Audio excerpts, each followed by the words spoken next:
ఏ పూజకే పువ్వు రుణమై పూసిందో కాలానికే తెలుసగా ఆ కాలం కనుమూస్తే కలగా చెరిగేది జీవితం ఒకటేనడా సవటిగా కాకుండా చెల్లిగా నన్ను చూసి తల్లిని చేశావుగా ఈ పారాణి పాదాలు సేవించినా గాని రుణమే తీరదుగా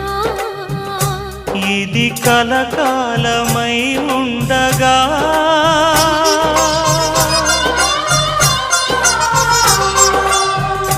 నీ అనుబంధమే